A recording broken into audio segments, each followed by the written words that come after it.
ऐश्वर्या कपूर और आप देख रहे हैं मेरे साथ पूछता है भारत। शुरुआत ऐश्वर्या के एजेंडा से। ऐश्वर्या के एजेंडा में कई लोग सोच रहे होंगे कि आज बात होगी भाई सचिन पायलट की। भाई अब सचिन पायलट ने तो अपना रास्ता ढूंढ लिया, अतीक अहमद अपने रास्ते में है। अतीक अहमद एक बार फिर निकले हैं, एक जेल से दूसरे जेल और कोर्ट में जाने। सचिन पायलट राजस्थान में राजनीति का दल बदलने के कगार पे हैं, क्योंकि अब सचिन वर्सेस अशोक गहलोत नहीं, सचिन वर्सेस गांधी हो गया। वहीं अभी अभी एक और खबर आई तो कई लोग मैसेज करते हैं भाई इस पे क्यों नहीं कि क्या प्रियंका गांधी वाड्रा अब राहुल गांधी की जगह वायनाड से लड़ेंगी। यह भी खबर आई अभी अभी सूत्रों के हवाले से कि जो अटकलें लगाई जा रही थी कि अब राहुल गांधी को पूरी तरह से दरकिनार करके प्रियंका गांधी आएंगी, क्या कमाल लेंगी। इन सारी बातों पे बाद में सबसे महत्वपूर्ण ऐश्वर्या के एजेंडा में बात उस पे जिसके बारे में आप जानना चाहते हैं। आखिरकार हिंदुस्तान में, भारत में, आपके भारत में, मेरे भारत में, हिंदुस्तान में 3000 जातियां हैं, उपजातियां 25,000। और ये सारी बात आज इसलिए हो रही है क्योंकि एक व्यक्ति वो है, कुछ लोग वो हैं जो देश को जोड़ने के लिए आगे बढ़ रहे हैं। वो कह रहे हैं सब छोड़ो, एक साथ आगे बढ़ो, हम साथ हैं क्योंकि एकता में बल है। लेकिन वहीं कई लोग, स्वामी प्रसाद मौर्य खड़े हो जाते हैं, कहते हैं सब ढोंग है, ढोंग। And I am not mincing my words. वो कह रहे हैं जो लोग, और क्या जो लोग करके क्यों बोलूं, स्वामी दीपांकर ये जो यात्रा निकाल रहे हैं ढोंगी हैं, वो ये कह रहे हैं। स्वामी प्रसाद मौर्य स्वामी दीपांकर को ढोंगी बता रहे हैं। कह रहे हैं कि जो सबको जोड़ने की बात तो ऐसे ही है, उत्तर प्रदेश में निकाय चुनाव आ रहा है इसलिए कर रहे हैं वो, और 2024 में उत्तर प्रदेश में इतनी सीटें चाहिए वो मिल नहीं रही, इसलिए हो रहा है ये सब। नहीं तो कौन 3000 जातियों को और 25,000 उपजातियों को बांटने की कोशिश करेगा। यूपी में जातियों की संख्या मैं आपको बताऊं 249 है रिकॉर्ड के अनुसार। जनरल 9, ओबीसी 162, एससी 72 और एसटी 6। समझ रहे हैं, ये सिर्फ उत्तर प्रदेश की बात है। वो कह रहे हैं कौन जोड़ना चाहता है, कोई नहीं जोड़ना चाहता। वो तो यहां तक कह रहे हैं कि स्वामी दीपांकर सुखबुगाहट कि क्या स्वामी दीपांकर के मतलब इलेक्शन लड़ना चाहते हैं क्या, तो बता दें अगर इलेक्शन लड़ना चाहते हैं।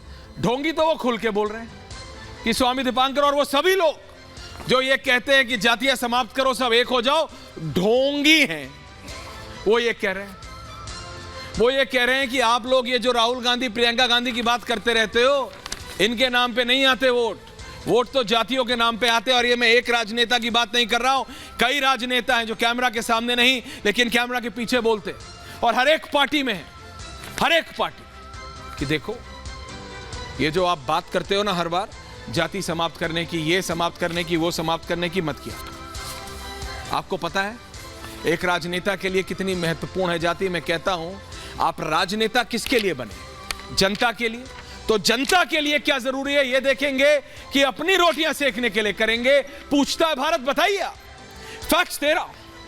भारत की आबादी 2011 के अनुसार बता रहा हूं, ये हिंदू 79.1%, मुस्लिम 14.23%, ईसाई 2.30%, सिख 1.72%, बौद्ध 0.70%, जैन 0.37%।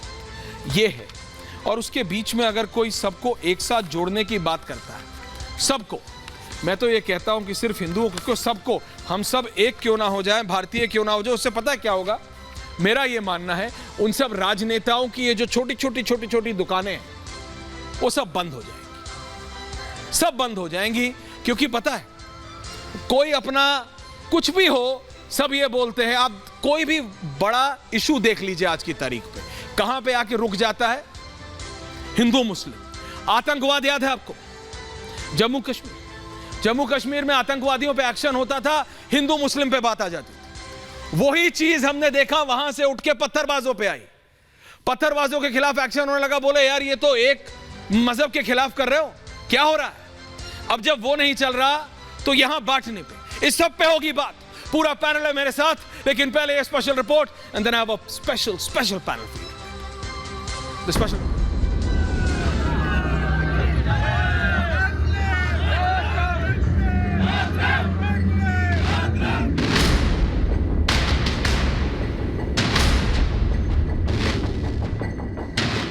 देश की राजनीति जाति धर्म की धुरी पर ही घूमती है। सियासतदान अपना निजी स्वार्थ साधने के लिए जातिवाद का मुद्दा सुलगाए रखना चाहते हैं।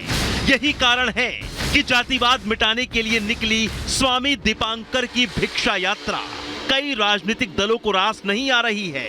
समाजवादी पार्टी के राष्ट्रीय महासचिव स्वामी प्रसाद मौर्य ने तो स्वामी दीपांकर की भिक्षा यात्रा को ढोंग तक कह दिया है। इस दौरान उन्होंने कहा कि समाज से पहले कुरीतियों को मिटाएं, जिसका शिकार छोटी छोटी जातियों के लोग होते रहे हैं। धर्म की दुहाई देकर के इस देश के आदिवासियों, दलितों, पिछड़ों को जात सूचक शब्दों का प्रयोग करके जो नीच कहा जाता है, अधम कहा जाता है, विद्वान होने के बावजूद भी इनको सम्मान न दिए जाने की बात की जाती है। इस देश के शूद्रों और महिलाओं को मारने, पीटने, प्रताड़ित करने का पात्र बताया जाता है। पहले इस व्यवस्था को खत्म करें, उसके बाद फिर और ढोंग करने का नौटंकी करें। स्वामी प्रसाद मौर्य के इस बयान में भिक्षा यात्रा को लेकर बौखलाहट साफ दिख रही है। मौर्य को डर है कि भिक्षा यात्रा से यूपी में होने वाले निकाय चुनावों में उनका वोट बैंक न खिसक जाए, और अगर ऐसा हुआ तो न सिर्फ उनकी पार्टी को बल्कि जातियों में बांटकर राजनीति करने वाले सभी पार्टियों को भारी नुकसान होगा। स्वामी दीपांकर देश से ऐसी ही राजनीति और सामाजिक वैमनस्यता के खात्मे के लिए लगातार 140 दिनों से भिक्षा यात्रा का झंडा बुलंद किए हुए हैं। हिंदुओं को जातिवाद का रास्ता छोड़कर एकजुट करने में जुटे हैं।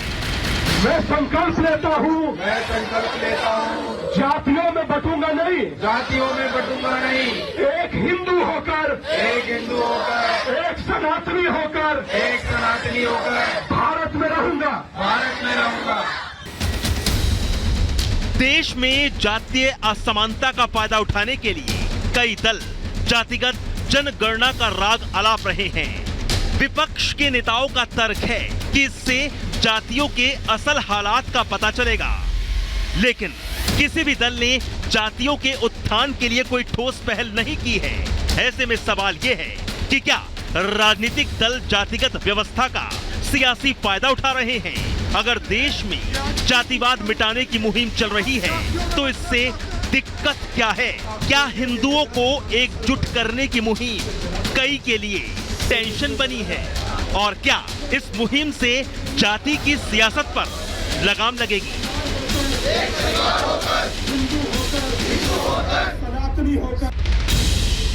पूछता है भारत।